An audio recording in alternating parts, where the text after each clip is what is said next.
Bienvenue dans ma pile à lire du Pumpkin Autumn Challenge 2024.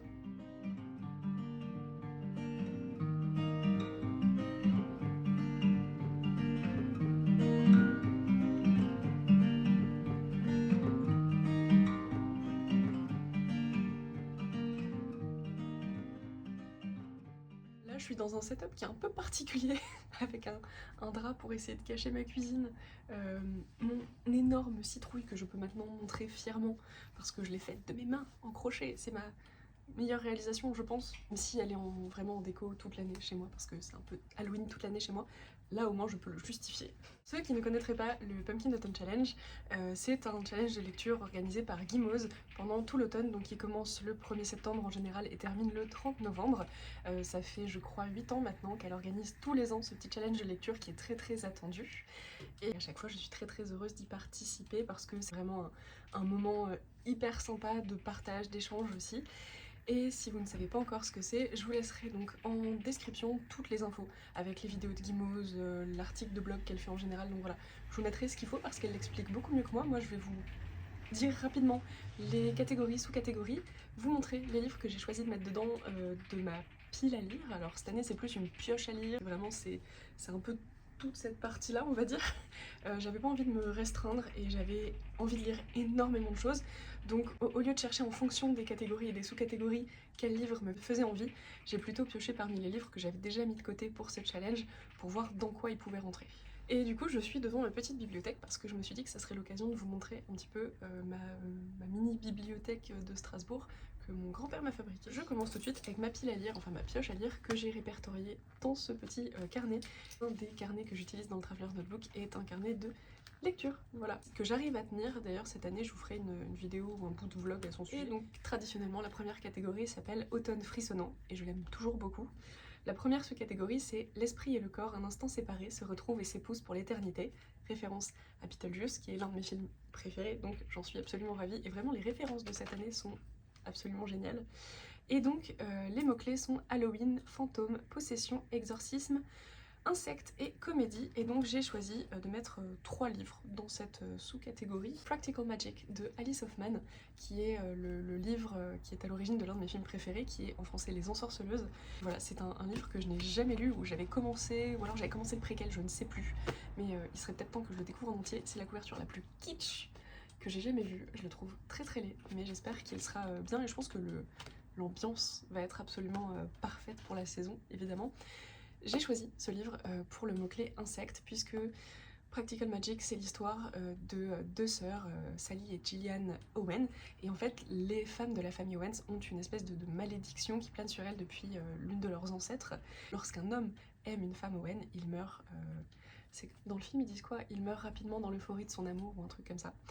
Et en fait, la mort de ces hommes-là est prédit en général par l'arrivée d'un scarabée, je crois, qui fait du bruit, et comme s'il égrenait un petit peu les minutes avant la mort de l'homme aimé. Donc voilà, pour le mot-clé insecte, j'ai décidé de faire rentrer ça. J'espère que c'est pas une fantaisie du film, mais que c'est aussi dans le livre, sinon je me suis fourvoyée. Pour le mot-clé comédie, j'ai décidé de mettre dedans Trois sorcières de Terry Pratchett. C'est un livre qui est tiré des Annales du Disque Monde. Je crois que tous les ans, pendant le Pumpkin, j'essaie de glisser un tome et je n'ai jamais réussi à lire un livre des Annales du Disque Monde de Terry Pratchett, à mon grand regret, parce que je sais pas pourquoi, je me suis toujours butée à essayer de commencer par la 8e couleur, mais en fait je rentre pas dedans. Et peut-être qu'un jour ça sera le cas, mais je pense que Trois sorcières par contre pourraient être très bien. Je sais qu'ils peuvent se lire indépendamment les uns des autres. Je sais que c'est le début d'un cycle au pire, donc on est quand même au début de quelque chose. Et je sais que c'est une référence aux sorcières de Macbeth, donc évidemment ça me fait très envie, en sachant que j'ai une bouffée de rire dans le magasin rien qu'en lisant la 4e de couverture, donc ça me paraît très bien. Et le 3e livre que j'ai mis dans cette catégorie slash wishlist un petit peu, c'est La Métamorphose de Kafka, que je n'ai jamais lu. Enfin j'en avais lu des extraits quand j'étais en prépa, mais ça fait longtemps que j'ai envie de le découvrir en entier.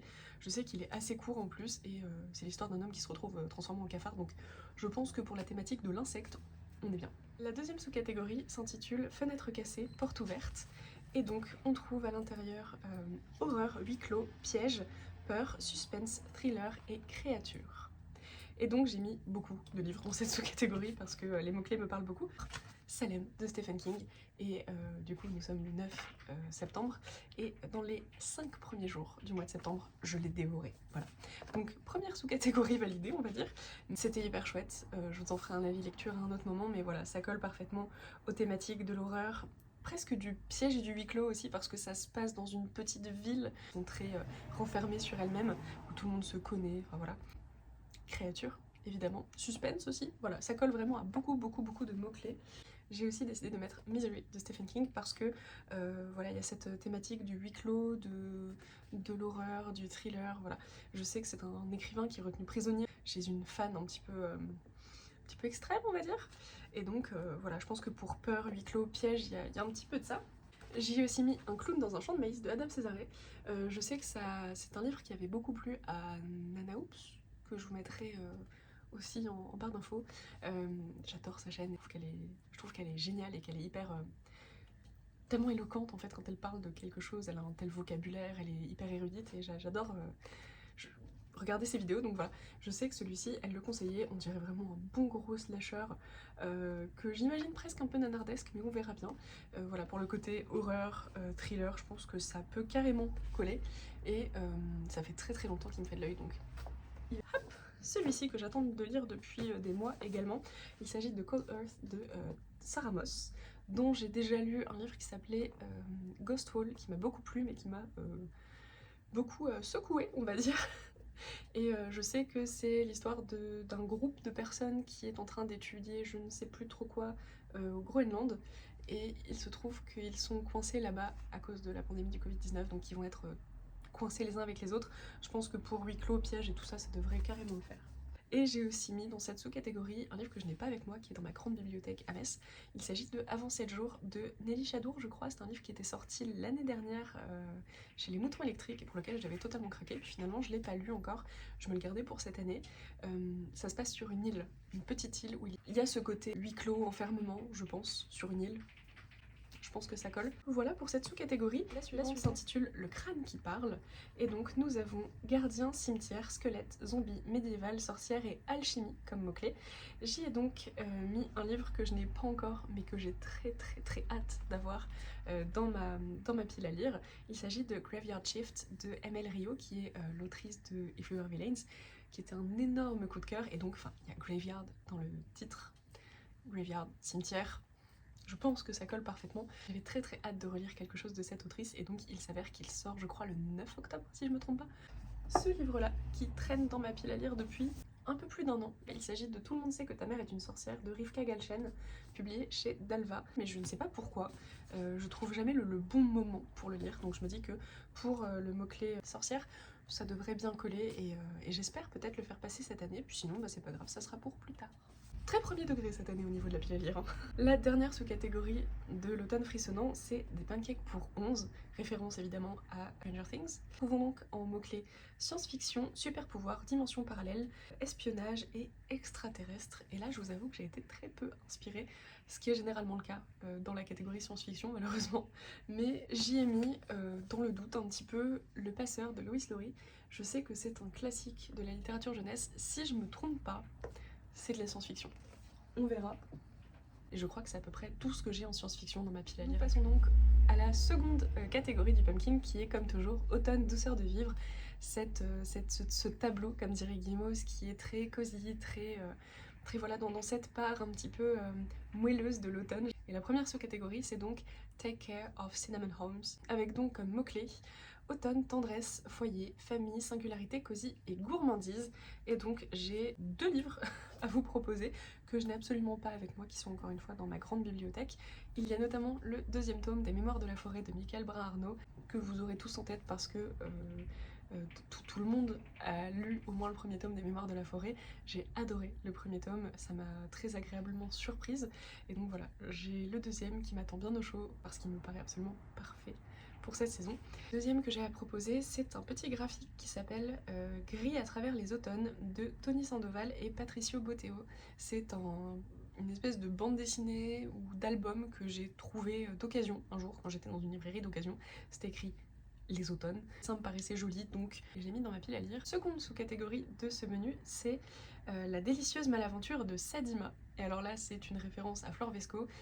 que j'ai découverte cette année à travers D'Or et d'Oreiller et qui a été l'un de mes plus gros coups de cœur de la première partie de l'année en tout cas. Donc je suis absolument ravie qu'il y ait une sous-catégorie en référence à Flor Vesco et à son œuvre.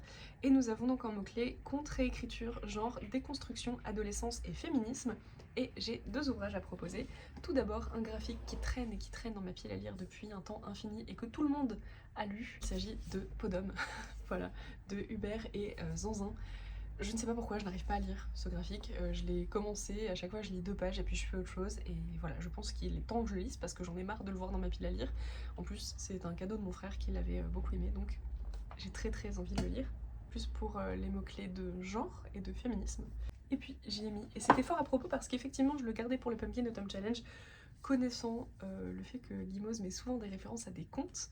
L'Estrange Malaventure de Mirella, de Flor Vesco, donc je crois que c'est une réécriture du joueur de flûte d'Amelin, si je ne me trompe pas. Donc voilà, il me fait très envie, j'ai hâte de retrouver la plume de Flor Vesco qui est vraiment, je pense, qui m'avait le plus séduite dans D'Or et d'Oreiller, même si c'est un ouvrage absolument fantastique et si vous ne l'avez pas lu, lisez D'Or et d'Oreiller, mais voilà, j'ai très hâte de lire celui-ci parce que ça fait un petit moment que je l'ai mis en attente un petit peu dans ma pile à lire, dans l'espoir de trouver une sous-catégorie qui lui conviendrait. Troisième sous-catégorie, et pas des moindres, puisque c'est une référence à l'un de mes graphiques préférés de ces dernières années, il s'agit de Cad, je suis heureuse d'être tombée de cet arbre. C'est donc une référence à Lightfall. Si vous n'avez pas lu Lightfall, je vous recommande très chaudement de lire ces 3 tomes absolument fantastiques. J'ai hâte du 4e. Ça ravit les plus petits et les plus grands, ça traite de plein de thématiques vraiment sympas, les dessins sont absolument fantastiques, enfin bref, lisez Lightfall. J'aimerais les oublier pour pouvoir les relire pour cette sous-catégorie, malheureusement. J'ai lu le tome 3 il y a quelques mois, mais vraiment, Lightfall est une valeur sûre. Et donc nous avons en mots-clés amitié, aventure, BD, anxiété, santé mentale et lumière. Et donc j'ai mis un ouvrage jeunesse, je pense que c'était pour le côté peut-être aventure, peut-être un peu santé mentale, parce que je sais que c'est à propos d'une petite fille qui a perdu sa maman. Bref, je ne l'ai pas avec moi, donc je vous le mets en image. Il s'agit de Terreur à Smokolo de Catherine Arden. C'est le premier tome d'une saga jeunesse qui a fait frissonner pas mal de gens, et j'ai très hâte de le découvrir aussi.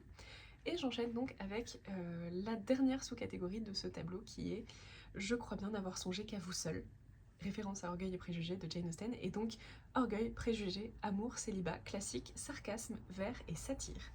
Et j'ai donc mis 2 ouvrages dans cette sous-catégorie. Le premier, qui est donc Porcelaine sous les ruines d'Ada Vivalda. Il traîne dans ma pile à lire depuis sa sortie, très clairement, parce que Ada Vivalda n'est autre que Chris Wiklesevic, l'autrice fantastique du Thé pour les fantômes. Je sais pas combien de fois j'ai dit fantastique, mais ça fait beaucoup. C'est donc elle qui a écrit du Thé pour les fantômes, que j'ai absolument adoré. Là, je sais qu'il y a de la romance dans celui-ci, je pense, je sais pas à quel point je me serais tournée vers ce livre. Ah si, ça parle quand même de thé et de pluie.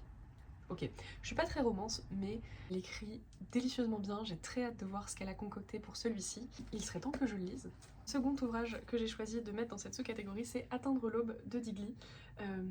C'est un livre qui parle de sa grande-tante, je crois, ouais, sa grande-tante Georgie, qui a toujours voulu vivre en célibataire. Et donc je crois que ça parle de cette volonté un petit peu d'indépendance, d'après ce que j'ai pu comprendre, mais je pense que ça traite de plein d'autres sujets. J'ai découvert, alors je suis Digli depuis très longtemps sur les réseaux, mais j'ai découvert Ressac, que j'ai lu il y a quelques semaines, et qui a été un vrai coup de cœur en fait. J'ai très envie de lire Atteindre l'aube, et de lire absolument tout ce qu'a écrit Digli, parce que vraiment, elle écrit merveilleusement bien, elle est d'une sensibilité, d'une précision qui sont absolument incroyables. C'est ainsi qu'on passe au 3e et dernier tableau de cette édition du Pumpkin Autumn Challenge, le tableau un petit peu signature. Alors si je me trompe pas, d'habitude Guimauve en fait 4, mais finalement 3 c'est pas plus mal je trouve. C'est donc Automne crépusculaire, et la première sous-catégorie s'intitule Le règne des phalènes.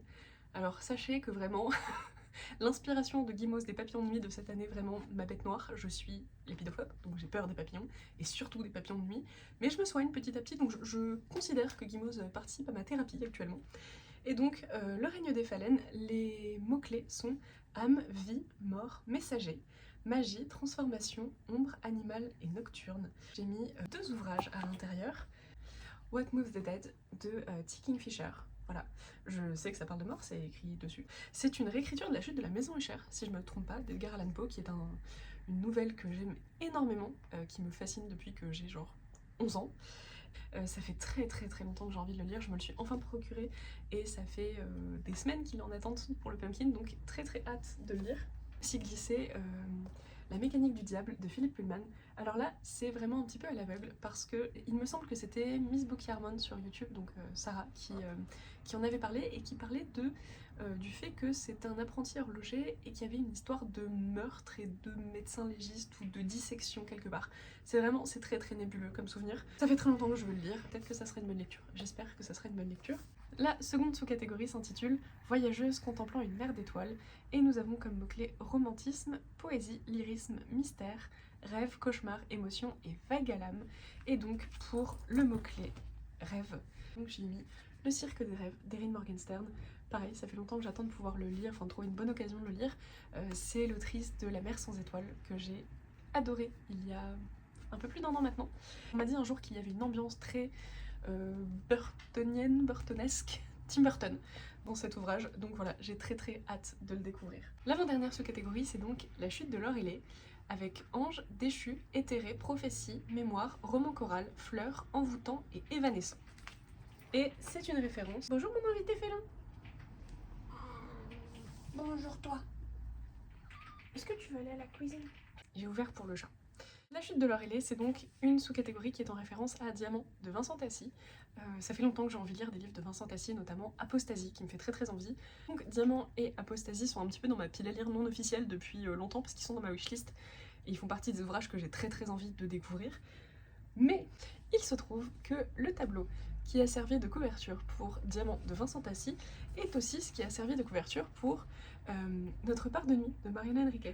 Voilà, donc si jamais par un malentendu, je le lis, ça passera. Mais c'est pas dans ma pile à lire, mais je me le laisse en option, de la même manière que je laisse en option Diamant et Apostasie, parce que Vincent Tassi. J'ai donc choisi L'océan au bout du chemin de Neil Gaiman. C'est un classique du genre, je sais que Alex Bouquin Prada avait déjà recommandé, si je me plante pas. En tout cas, c'est chez elle que j'en avais entendu parler et qui m'avait fait envie. Je l'ai commencé il y a un moment, pour être honnête. C'est pour ça que j'ai essayé de trouver une catégorie dans laquelle le glisser. Je l'avais commencé, j'en étais à une 50aine de pages peut-être, et j'ai vraiment vraiment du mal à avancer dedans. J'en suis à 103 pages actuellement, et j'ai envie de le finir et de passer à autre chose, donc voilà. C'est pour ça que je l'ai mis dans cette sous-catégorie. Je pense qu'il correspond au mot-clé mémoire, parce que c'est un homme qui revient sur ses souvenirs d'enfance et qu'il essaye de raccrocher petit à petit. Je pense voilà, que ça correspond bien à la sous-catégorie. Et c'est ainsi que nous passons à la toute dernière sous-catégorie du Pumpkin Autumn Challenge de cette année. Il s'agit du crépuscule des Cides, avec donc comme mots-clés elfes, démons, crépuscule, mythologie, légende, petit peuple, fantaisie et nature. Et on peut compter sur Gimos pour toujours mettre une sous-catégorie dans laquelle il y a le petit peuple et la nature en mots-clés. Et donc j'ai choisi 2 ouvrages pour cette sous-catégorie. Le premier, c'est un graphique, il s'agit des esprits et créatures du Japon, illustré par Benjamin Lacombe et écrit par Lafcadio Hearn, si je me trompe pas dans la prononciation de son nom. C'est un livre qui est depuis très très longtemps ma pile à lire, et que je n'ai jamais pris le temps de lire malheureusement, mais je pense que c'est le bon moment pour moi de lire ce genre de choses, parce que je pense que depuis que je suis allée au Japon, je vois pas forcément les choses de la même manière, et que je me suis découvert vraiment une fascination pour les légendes japonaises, pour notamment les croyances shinto, et donc voilà, je pense que je m'y retrouverai bien là-dedans. Ça m'a l'air vraiment très très très chouette, et finalement c'est pas plus mal que je l'ai pas lu avant. Et puis j'ai aussi mis, c'est le moment où je me ridiculise totalement, il s'agit de Damnable Tales, A Folk Horror Anthology, donc qui est une sélection de nouvelles de folk horror qui est compilée, qui est de... Ah, je trouve pas de bons mots pour ça, mais bref, qui est faite par Richard Wells, et donc illustrée par lui aussi. C'est très très joliment illustré, je soit dit en passant. Voilà, ça fait des mois que j'ai ce livre dans ma pile à lire et que je veux le lire et que je me le garde pour le pumpkin. Donc enfin, peut-être, il va y passer, en tout cas une partie, puisque c'est donc plusieurs nouvelles de folk horror. Il y en a beaucoup beaucoup, mais on retrouve notamment Shirley Jackson, Sheridan Le Fanu, Robert Louis Stevenson, Thomas Hardy, Algernon Blackwood, et puis plein d'autres auteurs que je ne connais pas du tout et que je n'ai jamais lus. Donc voilà, très hâte. J'ai eu une phase très obsessionnelle avec le folk horror quand j'ai découvert que le terme se raccrochait à tout un tas de trucs que j'adore en fait. Donc voilà, j'avais acheté ça, c'est là aussi que j'ai découvert Sarah Moss. Je pense que ça satisfera parfaitement mes envies de folk horror, parce que je me suis vraiment découvert pas une passion, mais vraiment une espèce d'obsession pour ça pendant un moment, parce que ça regroupait tout un tas d'éléments que j'apprécie dans la fiction. Donc voilà, sur ce, je referme très solennellement mon livre, mon journal de lecture. Et je vous souhaite un très très bon Pumpkin Autumn Challenge. J'ai déjà commencé un petit vlog pour ce Pumpkin Autumn Challenge. J'espère que je finirai par les poster pour une fois. Je pense que ça peut marquer un retour assez sympa puisque c'est toujours une saison qui m'inspire beaucoup et qui me, voilà, qui me fait me sentir bien. Je vous souhaite un bon challenge à tous. N'hésitez pas à me partager vos piles à lire si c'est en vidéo, mettez le lien en commentaire, sinon en DM sur Insta, en commentaire, comme vous voulez. Bienvenue, merci, surtout merci beaucoup beaucoup beaucoup si vous êtes jusqu'au bout. Et à plus, ciao.